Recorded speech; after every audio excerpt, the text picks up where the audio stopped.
Hi, I'm Ken Reed with the Northern River Karate School. Thanks for joining me today.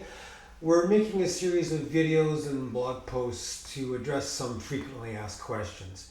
So we kind of thought we would go through kind of the whole package, everything that's involved, at least in a general way, with martial arts practices to kind of address some of the most common questions that people reasonably have about it.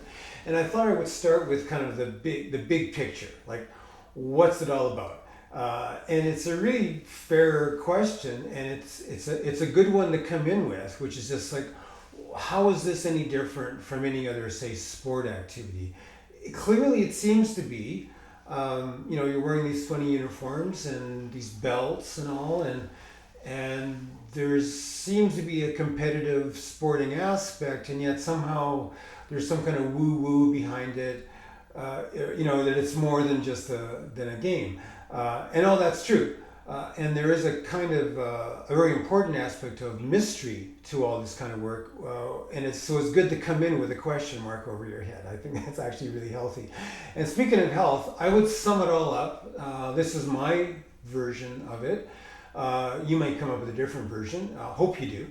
But what I've come to is that all of this work is essentially about what we could sum up in a word like health. And that's a pretty small word, but I think it can be interpreted in a really big way. And I think that in the context that we're talking about, it is meant to be interpreted in quite a large way.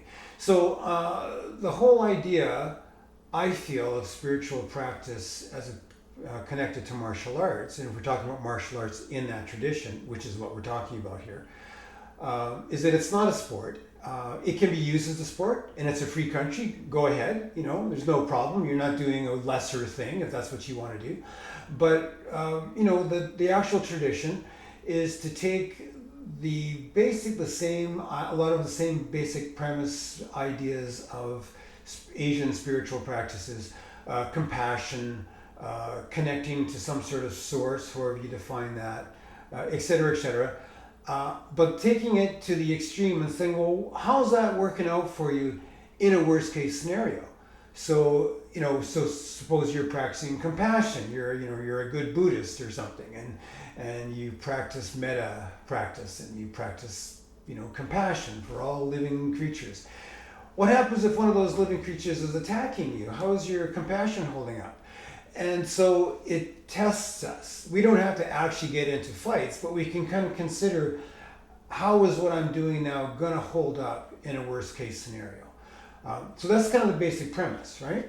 So if we talk about health in that context, we would say, well, if I was attacked, physically attacked by someone who wants to harm me, it'd probably be to my advantage to be physically fit, right? And so that's an extreme, and it may never happen. It seems a little crazy to put a lot of time and energy for something that, probably unlikely to happen to me. Hasn't really happened yet to speak of. A couple of little stories, I guess I can tell, but for the most part, most of us are pretty safe. And even if we were in a worst case scenario, it's not always the best strategy. It's not like the movies. Like if you hurt somebody, even in self-defense, well, you still got that on your conscience. It's not a great solution. But just looking at a situation where you had no other options, you're totally cornered, it would be helpful to be physically fit. You're going to do better. You'd be better off than if you weren't, right?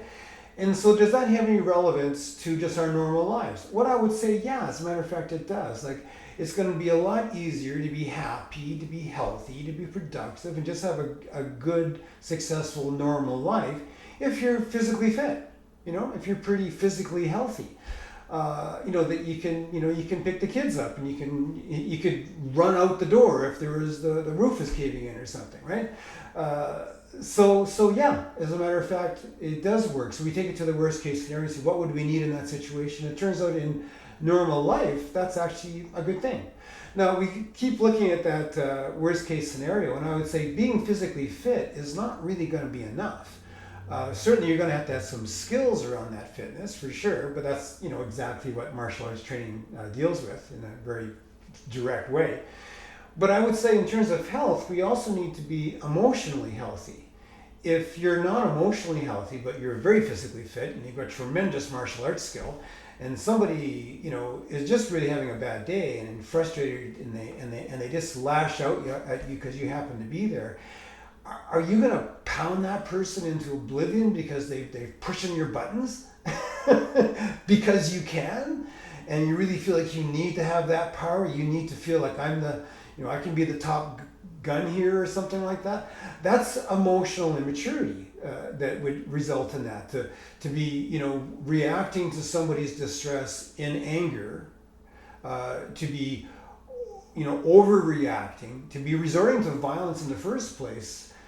You know, hopefully, I mean, I'm not saying there's no situation, but in most cases when people lash out with violence, it's a sign of a real problem, a real emotional problem. So if we want to do the best thing that can be done, do the most compassionate thing in a worst case scenario, we need to be physically healthy. We need to be emotionally healthy to make that work. I think that's kind of obvious. And would being more emotionally healthy help us in our daily lives? Yeah, obviously. So it gives us kind of a context to think about these things. And there's a third. There's always, everything happens in threes in this work for some reason. And there's this third aspect of health that we could call spiritual health. And that's not easy to define, but it's been kind of defined for us. There's a word that most of us are familiar with, yoga. And yoga is a kind of a pun, and it says two distinct things that go together to really make what yoga is. And I would say to you that martial arts is very much a yoga practice. That's what it is, by this definition. So we're not necessarily doing downward dog, but martial arts practice itself is in fact a yoga practice, because it aims to support exactly what I'm about to describe to you. So yoga, one of the two meanings is union. So union with the divine, or you know, universal consciousness, or the Tao, or just basic goodness in the world, or however you might conceptualize that. But most human beings, it seems, are hardwired with some sense of the sacred, even though there's great suspicion in our culture at this time for organized religions, with good reason. But that doesn't mean that there's no such thing as a spiritual practice and it's all tainted and it's all wrong. That's not true either. So there is something there available, and these practices are meant to help us connect to that source. So the idea of union is like an ultimate connection. But if you can even just plug in a little bit more and have a little bit more awareness of a presence of divine support, well, you're probably going to be emotionally healthier, I would suggest. The other meaning for the word yoga, and the yoga pun, is it means yoke, as one of those things that you put around the neck and shoulders of a strong beast that's going to pull a cart or something, an ox or a horse or something. And so we voluntarily put on the yoke of a daily practice as a tool to support us towards union. So those are pretty highfalutin words, but martial arts is very practical, and it's very much about making things happen right now. And obviously, if you want to be able to defend yourself in the street kind of thing, and that's your main focus, well, I would say, well, you need to be physically healthy, and you need to be emotionally healthy. And maybe that will lead you to some concept of what spiritual health might be, but maybe not. It doesn't matter. If you've got those two things working for you, if you can do something about your physical health and your emotional health, you have the basis to move into a martial arts practice with real heart and real benefit. So we'll dig into some of those concepts in a lot more detail, including all the details of the actual practice itself. I'll see you then. Thanks for watching.